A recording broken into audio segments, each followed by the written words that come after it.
Poursuivre sur ce sujet avec notre table ronde sur la question: le marché publicitaire soutient-il les médias français? Question qu'on peut aussi inverser. J'invite Alexandra Chaban pour Groupe M et pour l'UDECAM, Quentin Delobel pour Orange et le Club des annonceurs, Corinne Mregen pour Les Échos Le Parisien et pour le SRI, et Laurent Billot pour TF1 Publicité à me rejoindre. Bonjour Alexandra. Rebonjour Corinne. Bon, il y a eu beaucoup de chiffres. Des chiffres d'ailleurs. D'ailleurs, on va commencer avec toi Corinne, mais on a un peu déjà posé le sujet.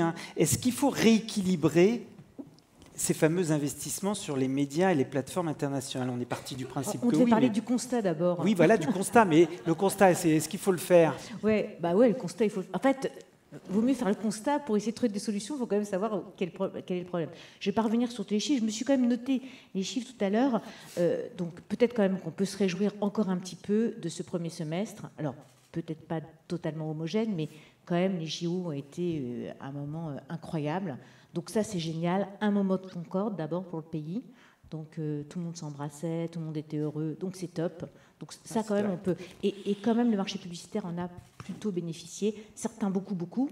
Bon, parce qu'ils y couvrent, puis d'autres un peu moins. Mais globalement, c'était bien. Donc ça, c'était top. Et il faut se le redire, parce que c'est bien de se dire des trucs positifs, quoi. Donc ça, c'est top.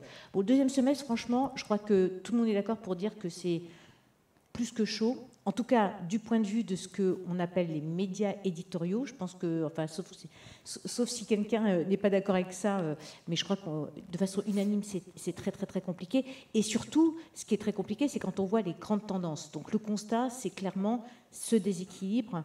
Alors bon, je vais reprendre les termes de tout à l'heure, entre les médias éditoriaux et les autres. On voit bien en termes d'évolution que ça n'a rien à voir. On a déjà eu des premiers chiffres et des premières tendances, une première trajectoire avec l'étude de l'ARCOM et de la DGMIC en début d'année. On a tous l'impression que ça va être encore pire que ce qui avait été annoncé. Moi, je suis très optimiste de tempérament, donc j'essaie de modérer un peu mes paroles. Moi, ce que je note, donc, c'est que par rapport à ce déséquilibre, il y a un déséquilibre entre les médias éditoriaux et les plateformes américaines, internationales, qu'au sein des médias éditoriaux, il y a aussi... Pardon, mais je veux quand même le préciser, puisque là, j'ai ma casquette groupe Les Échos Le Parisien. Il y a aussi un déséquilibre entre la presse et le reste. Vous l'avez vu tout à l'heure, tous les chiffres le disent. Même en 2024, la presse va être a priori à moins 1,3%. Ce n'est pas homogène, parce que ceux qui ont eu la chance de pouvoir couvrir, parce que c'est dans leur ADN, les Jeux Olympiques, ne sont pas à moins 1,3%. Ce n'est pas mon cas, puisque sur le Parisien, on a eu un très bon premier semestre. Ce n'est pas le cas de l'équipe, donc ce n'est pas le cas.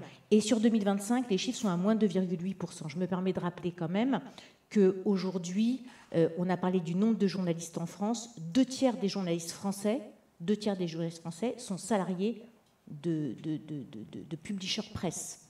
Voilà, donc je pense que c'est important de le dire. Donc le déséquilibre et l'urgence, et ça a été très bien pointé par les États généraux de l'information, c'est cette notion de RSED. Moi, j'ai retenu une expression de ces États généraux de l'information, c'est la RSE démocratique. Voilà, je pense que le sujet, il est là. Et ce sujet, il me semble, l'adresser, ce constat-là, de manière... de manière distanciée, de manière chirurgicale. Il n'est pas question de faire du mécénat, il n'est pas question que le marché publicitaire vienne subventionner qui que ce soit. C'est une question d'équilibre, parce que c'est la notion de RSE, la nature, c'est une question d'équilibre. Il faut que les équilibres soient maintenus. Et aujourd'hui, l'équilibre démocratique est en jeu, parce qu'en fait, tout le modèle de financement, ça a été très bien dit précédemment, tout le modèle de financement des médias éditoriaux est en cause, notamment celui des publishers qui ont énormément investi. Et donc, mettre en cause ce modèle-là, c'est mettre en cause le fait de pouvoir bénéficier d'une information libre, plurielle, accessible, c'est-à-dire payer telle ou telle information 1 euro, 2 euros, et pas 35 euros, 40 euros, 50 euros. Voilà, donc c'est de ça dont il s'agit. Et c'est aussi l'opportunité pour le marché publicitaire et pour les entreprises qu'on parle de manière digne, de manière sourcée, de manière investiguée, de manière enquêtée des entreprises. C'est-à-dire que, enfin, on voit bien, on l'a vu pendant la période pré-JO, dans ce pays, à quel point le chaos est un risque quand même. On peut dire n'importe quoi. Enfin, on sait bien qu'en France, il y a 10% de gens qui, d'après ce qu'on dit, il y a 10% de gens qui sont platistes. Hein. Il y a 10% de gens qui pensent que la Terre est plate. Aujourd'hui, en France.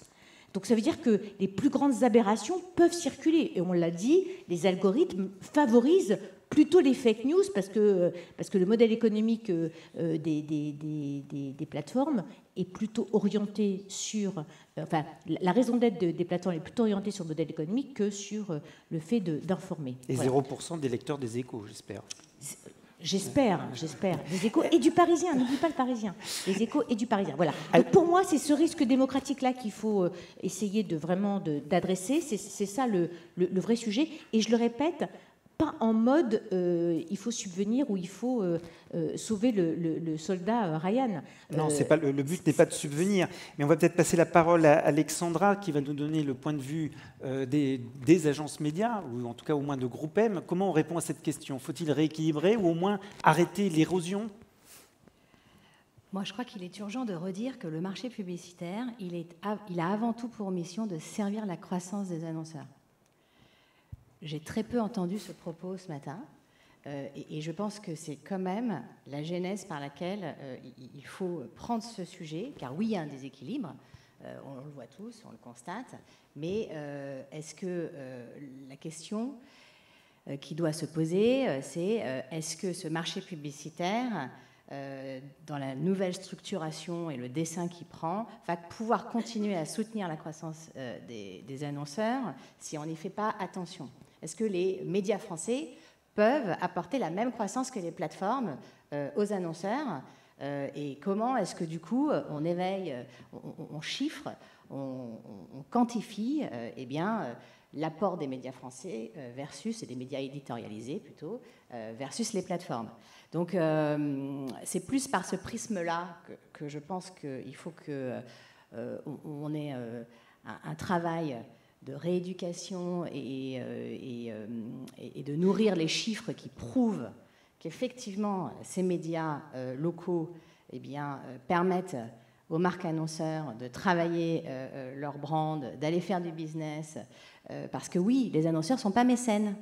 Donc on a beaucoup entendu que voilà, c'était terrible, ils étaient presque responsables de la fin de la démocratie et autres. J'entends bien. C'est le ricochet des explications sur lesquelles on arrive. Mais ce n'est pas comme ça qu'on fera changer les mannes budgétaires et la distribution, à mon avis, du mix média quand on s'adresse à nos clients. Donc nous, la démarche qui a été la nôtre, c'est effectivement d'analyser le risque si on ne prend pas garde à cet nouvel équilibre en place. En quoi la croissance demain de nos annonceurs pourrait être mise à mal. Elle pourrait être mise à mal parce qu'effectivement, si on ne finance pas les éditeurs de contenu, soit ils vont disparaître, soit ils vont trouver des nouveaux modèles économiques pour se financer, des modèles à la souscription, entre autres. Et donc, ça va venir appauvrir le marché publicitaire et sa capacité pour des marques à pouvoir aller distribuer leur message et à les convaincre et faire du business. Car c'est quand même de ça dont on parle. Donc cet éveil, il a besoin d'être pris en compte. Il a aussi besoin qu'on réexplique que ces médias locaux français, ils sont vecteurs de puissance. Ils sont aussi puissants que les plateformes. Je pense qu'aujourd'hui, on ne le répète pas, on ne le markete pas suffisamment. Quand on prend le top 15 des sites de news, quand on cumule la puissance des top 15 de sites de news en France, c'est 40 millions de VU, c'est aussi puissant qu'Instagram. Qui le sait? Personne. Donc en fait, on a un sujet à aller mieux redonner des rationnels qui expliquent que ces médias éditorialisés, ils ont la même puissance que les plateformes, il y a plein d'études qui prouvent, et donc on a du travail à faire, probablement qu'on n'a pas été assez bon pour aller réexpliquer ces choses-là à nos annonceurs et à nos collaborateurs, je pense que c'est dans les deux sens, que la diversité des contextes d'exposition, c'est extrêmement favorable aux marques annonceurs parce que ça augmente la mémorisation de leurs messages et qu'effectivement c'est dans la diversité des points de contact que le travail de marque va se faire et que oui, on va faire de la croissance et que oui, on va faire du business. Je pense que c'est vraiment à ces endroits-là qu'il faut avoir une parole forte et que la qualité de contenu, on y vient, est essentielle pour créer de la préférence, de la qualité, de l'attention, et on a une multitude d'indicateurs qui prouvent ça. Donc moi, j'ai une approche qui est un peu plus englobante. Je partage bien sûr le constat qui est fait, mais je pense que... J'ai vu que Laurent acquiesçait à chacun de tes propos. C'est une approche plus globale qui doit être mise en scène, réexpliquée aux marques annonceurs pour que effectivement on soit tous préoccupés de leur croissance et que parce qu'on s'occupe de leur croissance, qu'on leur donne des rationnels qui vont pouvoir mieux faire vivre l'écosystème ensemble. L'enjeu, c'est de rééquilibrer. On n'est pas en train de dire qu'il faut que les annonceurs aient à 100% sur les marques éditorialisées, mais c'est de trouver le juste équilibre entre toute l'efficacité, toute la puissance, tout le résultat, parce qu'en fait, ce chiffre des revenus sur ces plateformes, il ne s'est pas opéré par hasard. C'est parce qu'effectivement, il y a des résultats. Les marques trouvent leur compte à aller investir sur ces plateformes parce qu'elles sont efficaces. Il faut quand même le rappeler.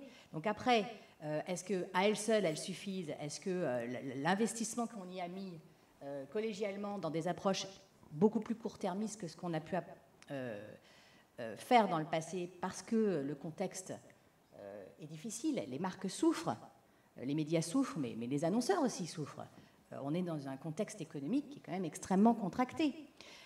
Donc des approches beaucoup plus court-termistes sont mises en place et effectivement le choix de la facilité, de l'efficacité immédiate est peut-être davantage plébiscité par les annonceurs. Donc à nous, collégialement, d'aller réexpliquer que c'est le juste équilibre des forces en présence qui nourrira aujourd'hui et demain les marques pour lesquelles on travaille, qu'il y a beaucoup d'éléments qui favorisent et qui sont concrets dans la preuve pour faire en sorte que les marques continuent à faire leur business. Et donc, c'est à cet endroit-là que nous, on va mettre le curseur. Alors, avant de passer la parole à Laurent, je voudrais quand même tout de suite avoir le point de vue des annonceurs, parce qu'on parle beaucoup de vous, les annonceurs. Est-ce que ce sujet est débattu au Club des annonceurs? Alors déjà, je suis rassuré. Je voudrais remercier Alexandra pour cette empathie. Quand même. Voilà. Alors, bien sûr que c'est un sujet dont on parle en permanence au Club des annonceurs, dont je suis administrateur. Il y a ce sujet de l'efficacité. Enfin, il y a Bruno aussi tout à l'heure qui l'a évoqué. En fait, c'est ça le maître mot. Après, il y a les questions de court terme, long terme aussi. C'est de comment on construit sa marque versus les ventes du trimestre, voire de la semaine, pour ce qui nous concerne, Orange. Donc voilà, on a aussi... j'ai beaucoup de discussions au Club des annonceurs. Il y a La Poste, EDF, AXA, qui sont des grands annonceurs français, avec un maillage et un ancrage territorial fort en France. Alors peut-être il y a un tropisme, on va dire, national qui nous concerne, mais en tout cas, voilà, Alexandra, vous m'avez un peu coupé l'herbe sous le pied, parce que le sujet, c'est qu'on a aussi des objectifs effectivement à remplir, des objectifs de croissance, et que du coup, en tout cas pour ce qui nous concerne chez Orange, mais on n'est pas les seuls, on a mis en place un MMM, donc un modèle économétrique qui met en relation tous les leviers marketing-com en face des ventes. Et c'est un peu ça qu'on regarde. Alors, il ne faut aussi pas se tromper, parce qu'il y a dans ce genre de modèle ce qu'on appelle la baseline, c'est-à-dire tout ce qu'on fait comme vente qui est lié à l'histoire, la marque, etc. Et ça, pour le coup, on est conscient que ça se construit avec des médias français et qui permettent... voilà, je crois que nous, chez Orange, on a une ventilation de notre mix média qui est assez, on va dire, assez équilibrée. Voilà, moi, dans mon top 10 régie, j'ai une grosse majorité de médias français. Donc voilà, donc il faut qu'on compose avec court terme, long terme, les ventes, la construction de la marque, qu'on mesure à travers par exemple un MMM, mais on n'a aucune volonté, j'ai envie de dire, de s'affoler et de se ruer sur les plateformes. Il s'avère que parfois elles proposent des choses qui ne sont pas proposées par ailleurs. Et donc voilà, moi je ne suis pas trop inquiet. En plus, il y a des initiatives, mais on va peut-être y revenir plus tard. Il y a des belles initiatives, aussi bien côté régie que côté média. Et moi je suis très optimiste en fait. On peut enchaîner. Malgré tout ce qu'on a vu comme chiffres avant. Ouais, on peut enchaîner avec une belle initiative. Laurent, il y a quelques jours. Oui, mais si je peux me permettre de prolonger un peu pour répondre à la question, en fait, est-ce que les annonceurs soutiennent assez les médias nationaux ? On ne sait pas tellement bien répondre à cette question, parce que si on le prend d'un point de vue déontologique, bien sûr, tout ce qui a été dit par Corinne notamment, on peut se dire pas assez. Ensuite, pourquoi je dis on ne sait pas trop ? Parce qu'on a quand même beaucoup de problèmes de mesure, en fait. Bien sûr, ça a été dit, pour avoir une mesure vraiment exhaustive de l'efficacité et du ROI des médias, il faut faire des MMM. Le problème, c'est que c'est long, c'est coûteux, et que tout le monde ne peut pas faire des MMM. Donc, bien souvent, dans une logique de court terme, on regarde tout de suite ce qui est activé en bas du funnel, sans forcément se dire, et vous verrez le 18 novembre, le SNPTV va publier une nouvelle étude réutilisée avec Equimetrix qui montre qu'effectivement, non seulement le retour sur investissement de la télévision, puisque c'est quand même un peu notre métier à TF1, est toujours très bon, avec une contribution aux ventes qui est la plus forte de tous les médias, et je vois mon camarade qui hoche la tête, et qu'en plus, elle potentialise tous les autres médias, et je vais juste prendre un exemple, c'est à peu près 20% de ROI en plus sur vos AdWords quand vous avez de la télé, mais quand vous allez chez Google, ils vont vous dire que l'intégralité du ROI est liée aux AdWords. Donc, et ça, effectivement, si on ne met pas en place des dispositifs de MMM, comme ça vient d'être rappelé, on ne peut pas le lire. Donc, il y a des problèmes de mesure, ça a été évoqué par Anne notamment, et on y travaille avec le marché, on a bon espoir d'arriver à quelque chose. D'audience, là je parle, mais ensuite, sur les mesures d'efficacité, c'est aussi à nous, les médias, de s'améliorer. Et je crois que ce à quoi tu faisais allusion, Emmanuel, c'est à tout ce qu'on est en train de lancer avec TF1+. C'est vrai que traditionnellement, les médias comme nous, on est tout à fait, j'allais dire, en haut de votre top of mind pour le haut du funnel, justement, puisque énorme reach, contenu engageant, insertion publicitaire de qualité, coefficient d'attention extraordinaire, enfin tout ce que vous savez. Donc le haut du funnel, il nous est acquis, mais le bas du funnel, il nous l'est moins. À la fois parce qu'on avait moins de leviers pour l'adresser, mais également et surtout, j'allais dire, parce qu'on avait moins d'outils pour le mesurer. Donc c'est vraiment ça, je dois dire. Il y a des problèmes d'asymétrie réglementaire, il y a particulièrement des problèmes de mesure, et c'est aussi à nous, et avec les agences bien sûr et les clients, à regarder les bonnes mesures qui vont rendre à chacun ce qui lui appartient. Voilà ce que je dirais. Alexandra, quelle initiative vous prenez chez Groupe M ? Donc nous, chez Groupe M, d'abord, on a remis en perspective tous ces éléments de contexte qui reclarifient la mission du marché publicitaire, les éléments qui sont constitutifs de la croissance de nos clients. Et effectivement, on alerte sur ce déséquilibre entre les investissements sur les plateformes et les éditeurs de contenus locaux qui est en train de s'opérer et qui pourrait, si on continue dans ce sens-là, mettre à mal la croissance demain de nos clients. Et donc, fort de ça, on a fait une première initiative qui s'appelle Back to News. On s'est concentré sur les sites, les acteurs d'information et d'actualité, car effectivement, la presse, comme le disait Corinne, est effectivement probablement le secteur sur lequel il y a une urgence encore plus grande à avoir une volonté d'investissement plus déterministe pour à la fois aller chercher de l'efficacité et de la croissance tout en finançant le journalisme responsable, et effectivement la démocratie de notre pays qui pourrait être mise à mal si on ne fait pas attention et que ces rédactions disparaissent. Donc en alliant à la fois des chiffres qui donnent de la réassurance sur l'efficacité de ces investissements, tout en ayant sélectionné en premier lieu des acteurs qui répondent à ce besoin sociétal fort. Donc on a créé une offre qui a sélectionné vraiment ligne à ligne des acteurs qui sont tous labellisés responsable journalisme, je ne sais même plus comment on dit ça en français du coup. On a aussi expliqué ça à nos Anglais, ce sera une question probablement que tu auras plus tard. On fait en sorte que les critères aussi qui sont parfois reprochés aux sites d'actualité, on sait bien que marquer actualité, il y a toujours une interrogation parce que le contexte d'actualité est quand même pas très optimiste dans la vie. Donc effectivement, comment est-ce qu'on va un cran plus loin sur la sécurisation de diffusion des messages pour créer des écrins qui effectivement soient beaucoup plus enclins à matcher avec les valeurs des marques et que voilà, il y a des volumes qui permettent d'aller chercher ce type d'inventaire de manière très efficace au sein des médias d'actualité, que ça fait de la puissance, que ça fait de l'attention. Donc on a créé tout un pack qui permet de remettre ces rationnels au cœur de la discussion. Ça est en train d'être présenté à tous nos grands annonceurs aujourd'hui et on a des premières discussions d'activation très prochaines. Il y avait un sujet qui a bien pris il y a quelques années, c'est le Digital Ad Trust. Et quand je vous en ai parlé, vous avez tout de suite réagi. Ouais, et je vois Corinne qui s'empare du micro. Mais oui, effectivement, quand ça s'est lancé, on a trouvé que c'était une super initiative. Alors là, pour le coup, une bonne réaction versus les plateformes. Et puis, moi, j'avoue qu'à titre personnel, j'en ai plus trop entendu parler.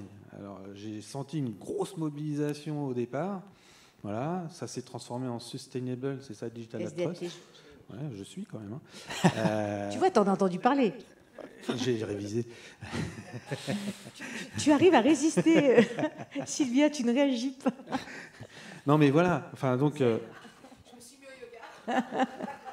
Donc super initiative, mais je trouve que, enfin en tout cas c'est le sentiment que j'ai moi, que j'ai l'impression que la dynamique, en tout cas de promotion du Digital Ad Trust, c'est un peu affaibli, voilà. Donc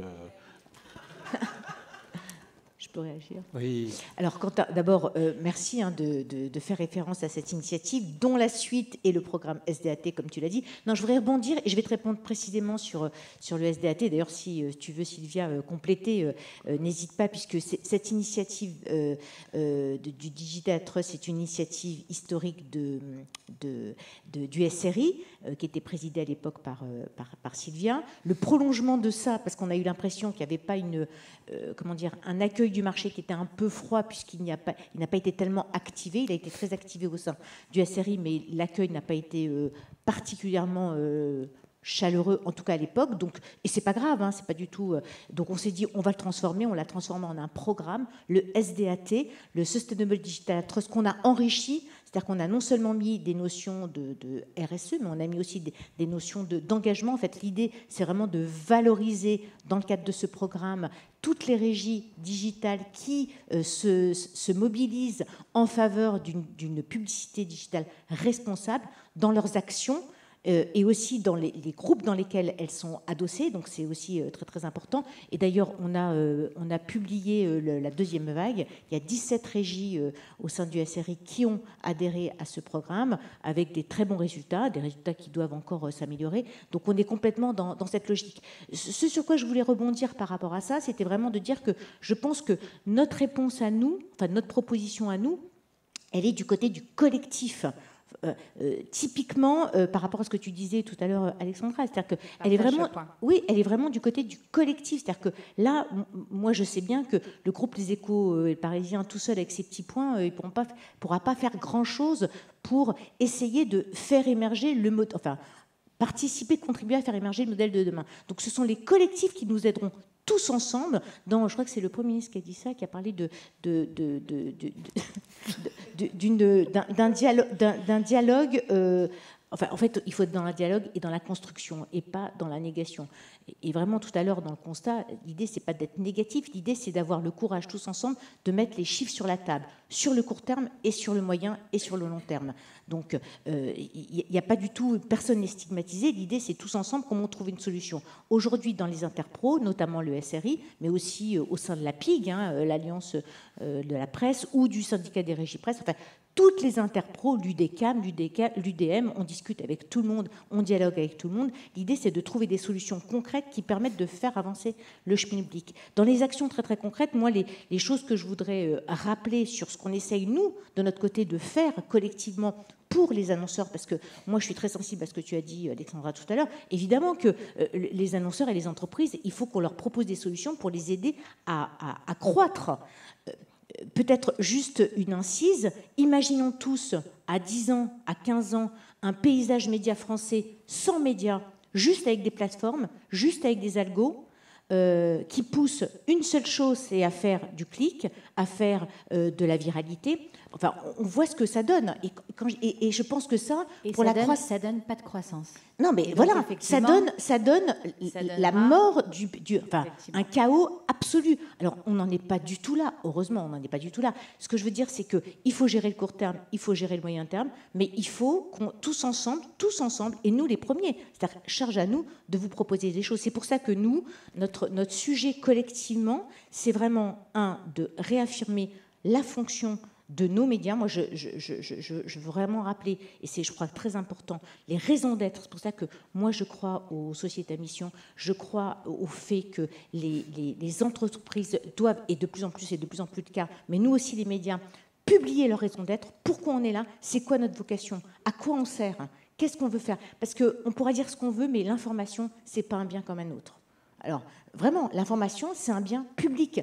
L'information, même quand elle est tenue par des boîtes privées. Moi, j'appartiens à un groupe privé, un grand industriel du luxe, mais pour autant, un grand industriel du luxe, il n'a pas envie de voir sa filiale média perdre beaucoup d'argent tous les ans et plus encore demain. Donc, le truc, c'est comment on fait pour retrouver cet équilibre sain qui fait qu'on a un paysage équilibré. On a besoin des plateformes. D'ailleurs, on bosse, nous les premiers. Nous, quand je dis nous, je parle de notre collectif. Avec Google, on bosse avec les plateformes, on bosse avec toutes les plateformes. Donc cette notion de compétition, elle existe, elle est légitime, mais elle ne doit pas nous empêcher de voir la réalité en face. Donc, réaffirmer la fonction. 2, je pense, réaffirmer à quel point on se bat et on continue à se battre pour vous proposer de la safety. Et je pense qu'aujourd'hui, s'il y a un truc important, c'est ça, la safety, pas les blocklists qui pointent le mot crise. Parce que le mot crise, il peut être associé à plein de choses. Il peut être associé à l'Ukraine, mais il peut être aussi associé au fait que dans une entreprise, à un moment donné, il y a une disruption, il y a une transformation qui fait que... Voilà. Donc la safety, c'est notre obsession, parce que la safety, c'est dans notre raison d'être. Le fait de rendre compte de ce qui se passe dans le monde, de ce qui se passe dans la société, de raconter le réel tel qu'il est. Donc cette safety, elle est hyper importante. Donc nous, la safety, c'est quelque chose de très important. La transparence, c'est-à-dire que, et tu l'as très bien dit, Laurent, on n'a pas assez d'outils, on n'a pas assez de mesures. Il faut qu'on se raffine. Et la transparence des mesures des plateformes. Absolument. Qui sont absolument pas transparentes. Alors, là, j'essaye au lieu d'attaquer, je dis, en creux, j'essaye de dire nous ce qu'il faut qu'on fasse. Mais en creux, j'espère que tout le monde entend. Nous, on a des mesures transparentes, auditées par un tiers ou fabriquées par un tiers et publiées. Absolument. C'est quand même une grosse différence. Déjà. Absolument. Et après, l'efficacité. Mais nous aussi, notre obsession, c'est l'efficacité. Nous, on est une entreprise. Je le disais tout à l'heure. Il se trouve que la Prescott, elle a du mal à équilibrer ses comptes parce qu'évidemment, quand on a dans un groupe comme celui-là 800 journalistes, mais on est super fiers. Et on a la chance, on s'adosse à un industriel qui nous recapitalise tous les 2 ans, tous les ans, qui nous aide à nous transformer, qui nous aide à continuer à investir, et on va continuer à le faire. Mais avoir 700 journalistes, ça a un coût, quoi. Ça a un vrai coût. Donc voilà, c'est ce modèle-là. Voilà. Donc nous, l'idée, c'est essayer de vous proposer toujours mieux, plus de safety, plus de transparence, plus d'efficacité. On va se sophistiquer encore, mais on a ce combat-là. Les segments data first party, c'est ça l'idée. Nous, voilà, fin de la third party, alors c'est plus le cas, mais on a des propositions, on a des solutions très concrètes à vous proposer. Et je répète, quand je dis on, c'est un on et un nous collectif. J'étais trop long. Ouais, t'étais un peu longue. Mais excellente. Surtout que je voulais passer la parole à Sylvia, que j'ai vu qu'elle avait envie de réagir. Alors, je vais me mettre là. Tu veux t'asseoir Non, ça va. Non, mais non. Si, non. regarde. Bon. Moi, je suis assis depuis trop. Bon, ok. Non, déjà, je voulais réagir sur le label Digital Ad Trust. Merci Quentin. Ce que j'avais dit une fois, c'est qu'on n'a jamais autant parlé du label Digital Ad Trust que depuis qu'on l'a arrêté. Alors, je voulais juste rappeler que ce label Digital Ad Trust, ça a été un engagement extrêmement important de toutes les régies et que, effectivement, malheureusement, Quentin, c'est vrai que vous avez... Alors, c'est intéressant, certains annonceurs, notamment les annonceurs français, avaient répondu favorablement. Mais c'est vrai que, malheureusement, c'était une douzaine d'annonceurs qui avaient pris en considération par rapport à la somme des annonceurs. Et c'est vrai que, du coup, on a considéré au niveau du collectif de SRI que finalement, voilà, c'était pas apparemment la bonne approche, puisque ça ne changeait absolument rien, on va dire, dans les équilibres d'investissement et d'allocation. Néanmoins, moi, je trouve ça hyper intéressant, parce que ça date un peu maintenant, ces réflexions-là, ça date d'il y a 2 ans, et ça fait 2 ans qu'on travaille sur le Sustainable Ad Trust, donc et on est prêt. Mais néanmoins, moi, je voulais rebondir hyper positivement sur la démarche d'Alexandra, et au-delà de Alexandra UDK, mais aussi Alexandra Groupem et puis d'autres agences, où finalement on revoit au travers d'une proposition, notamment dans une offre programmatique, de se dire à un moment, voilà, on remet, on recrée finalement ça. Moi, je pense qu'on va répondre présent à votre appel. Et il y a probablement, ce que je voulais dire juste ce matin, c'est que je pense que toutes les interpros sont hyper prêtes pour travailler avec l'UDECAM, Alexandra, et voir comment effectivement on crée cette place de marché avec nos indicateurs, notre proposition. On intégrerait une partie des critères qu'on avait dans le Digital Ad Trust, parce qu'on les a repris dans Sustainable. Et par ailleurs, effectivement, après moi j'avais une question pour Alexandra, c'est bien évidemment qu'on est tous d'accord, et tu mets tout le monde d'accord sur, à la fin, on est client-centrique tous autour et dans cette salle. Ça devrait être au début. Ça manque dans non, mais ça, moi, je ne vais pas refaire l'ordre du jour. J'y suis. Mais bon, aujourd'hui, c'était d'avoir des prévisions, donc c'était censé être, on va dire, une photographie des investissements. Mais néanmoins, moi, j'avais 2 questions pour toi. La première, c'est et la valeur dans tout ça. Et il va me faire une transition avec un petit droit de réponse que j'aimerais faire par rapport à l'inflation de la télévision avec Laurent. Mais et la valeur dans tout ça, parce que effectivement, quand tu dis, bah voilà, on va là où c'est efficace, bien évidemment. Mais est-ce que tous les environnements se valent? Et est-ce qu'un GRP est égal à un GRP, quelle que soit l'insertion, quelle que soit la qualité, quelles que soient les notions justement d'efficacité et d'MMM? Je ne te demande pas de me répondre aujourd'hui, mais c'est ça en fait, nous, qu'on a envie de vous répondre, je pense collectivement, c'est on est d'accord avec toi et on travaille tous beaucoup pour ça. Maintenant, où vous mettez finalement la juste valeur des choses? Parce que c'est ça, parce qu'on est effectivement des industries, comme vous en êtes une, etc. Donc ça, c'est le premier point. Et deuxième point, là, tu peux peut-être voir si tu peux nous répondre aujourd'hui. Mais c'est vrai que moi, j'ai un petit problème. Vous savez, c'est comme dans les plages privées. C'est-à-dire, vous avez la première ligne et la deuxième ligne. Aujourd'hui, on s'aperçoit qu'au niveau des grandes agences, les choix digitaux sont maintenant délocalisés au niveau international et qu'en fait, les équipes françaises ne gèrent plus les allocations, notamment en ce qui concerne les arbitrages digitaux. Et entre guillemets, il y a un taux de servi rang 1, première ligne de ces GAFA, et rang 2, ce qui reste, c'est pour effectivement les médias nationaux locaux. Alors, comment tu vois les choses, Alexandra? Alors, moi, je vais te répondre là-dessus. Au niveau UDECAM, au niveau Groupem, mais c'est avec nous, c'est ça, en fait. Si je devais résumer notre inquiétude... Tu as raison. C'est une grande inquiétude. C'est carrément ça pour tout le Peut-être sur la valeur, peut-être Quentin, je sais que vous devez partir. Quentin, oui. Peut-être que vous avez un mot à dire sur la valeur.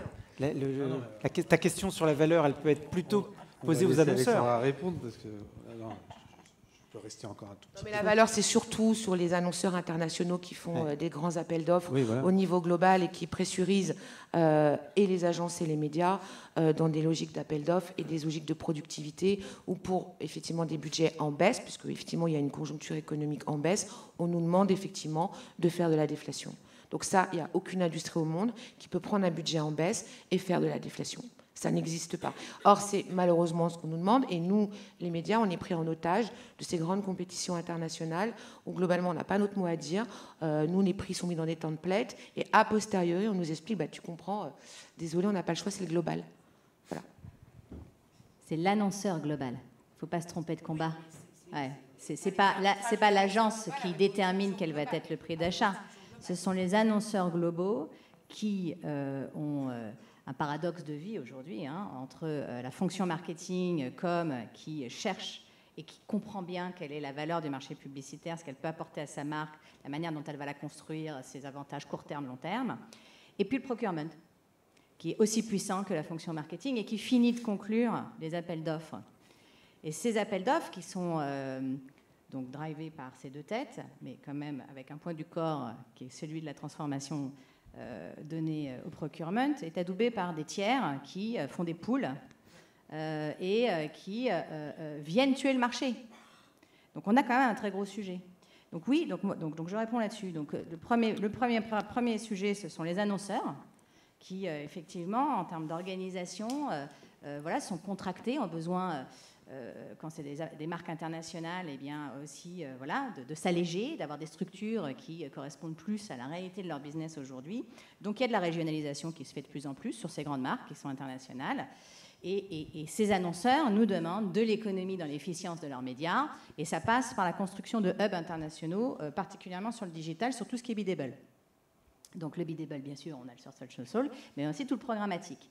Et là où on a un enjeu collectif, c'est d'avoir une voix, nous, petit pays local, auprès de ces hubs, pour dire, mais très bien, quand vous activez en programmatique de manière centrale, depuis Londres, depuis Amsterdam, peu importe, il faut absolument qu'à l'échelle de notre marché, on ait une place de marché française qui regroupe les meilleurs inventaires avec tous les critères de qualité et de sécurité qu'on connaisse, qui soit plugués au sein de ces hubs pour que quand il y a de l'activation internationale, eh bien, il y ait du revenu et de l'efficacité, que les marques ne soient pas défavorisées dans la manière dont les messages sont distribués et ne touchent pas d'acteurs locaux. On croit énormément à la proximité au local, on est tous bien alignés, mais ça, c'est un discours qu'il faut qu'on ait ensemble auprès à la fois des clients marques internationaux et de nos organisations aussi, qui, peut-être par rapidité, ne font pas l'effort d'intégrer ces locales-là ou qui ont du mal à le faire parce qu'on n'est pas une industrie très facile non plus. On ne s'est pas regroupé, il y a 26 000 organisations, 25 000 associations, il n'y a pas de place de marché unique qui fédère les meilleurs inventaires locaux, voilà, et c'est quand même un fait de marché. Il y a une internationalisation. Donc, moi, je suis prête à travailler avec Magali en premier lieu. On a très envie, je pense que tous, Corinne, je pense que tu seras d'accord, redonner de la voix à ces de travailler là-dessus. Eh bien, si Ad4Cast a servi un peu à ça, c'est une très bonne nouvelle. On a un petit mot à dire quand même. On a un petit mot à dire sur la télé, 2 secondes après.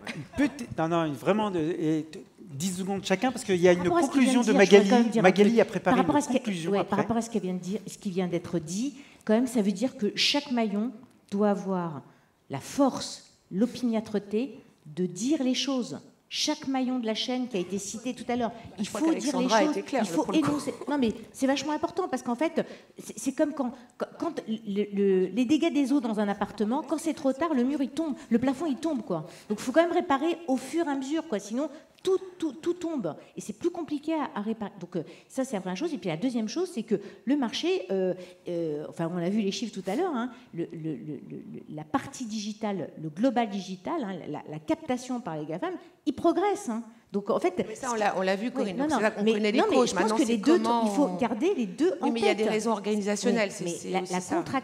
La contraction, c'est pour une partie, c'est ce qui reste. C'est-à-dire qu'en fait, on est dans un 10 mètres carrés et on se dit comment on fait dans un 5 mètres carrés. Enfin, le 10 mètres carrés. Je pense que pour reprendre peut-être 10 à 15 mètres carrés de plus.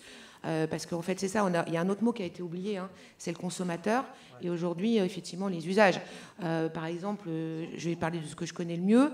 La télévision est investie à 8% sur la partie digitale. Aujourd'hui, le poids de la délinéarisation sur la cible 25-49 ans dans nos environnements, il est de 25 à 30%. Donc normalement, vous devriez mettre x3 sur nos environnements. Donc, non mais c'est une réalité. C'est follow the money et follow le gars qui achète vos produits. Donc il y a un moment, et c'est ça le problème. Mais moi je rejoins de nouveau, moi je ne suis pas du tout polémique. Moi je pense qu'il faut qu'on avance. Je rejoins les mètres carrés de Corinne. Pour gagner 5, 10, 15 mètres carrés, nous on est hyper open pour bosser main dans la main avec l'UDECAM, puisque sur la chaîne alimentaire, voilà, vous êtes l'annonceur, nous on doit s'interfacer 95% de nos volumes.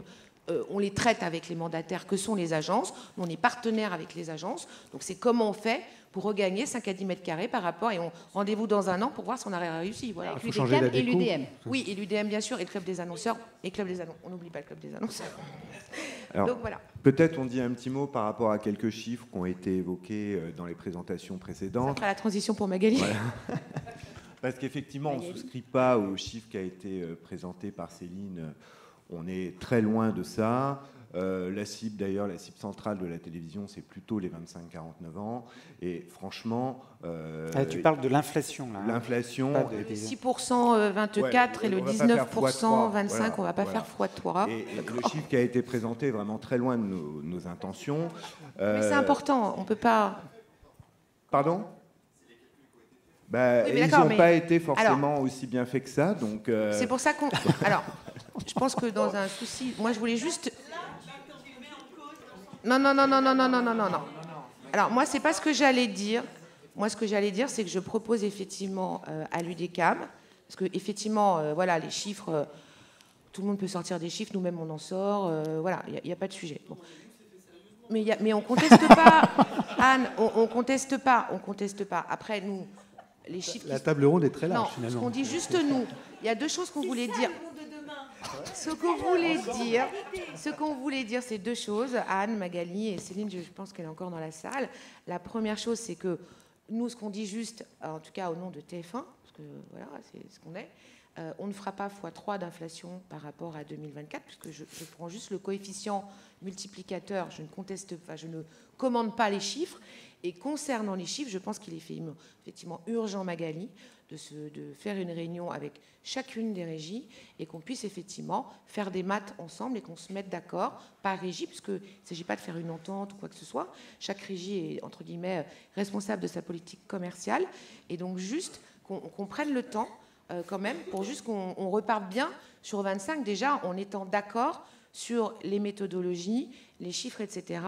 Parce que, voilà, c'est vrai que là, en tout cas, nous, ce qu'on dit juste TF1, c'est qu'on ne fera pas x3 en inflation en 2025. C'est tout ce qu'on voulait dire. Et... Ok. Mais... Non, mais déjà, la bonne nouvelle, c'est qu'on a eu un courrier cette semaine, on est entre 20 et 30%, donc déjà, on n'est plus qu'à 19%, donc on a gagné un peu. Oui, non mais est-ce que les agences médias sont aussi dures avec les plateformes dans leurs échanges? Ça, j'ai pas la réponse. Parce que là... J'ai pas la réponse pour faire une table ronde. Moi, mon point, c'était juste de dire, on conteste le x3.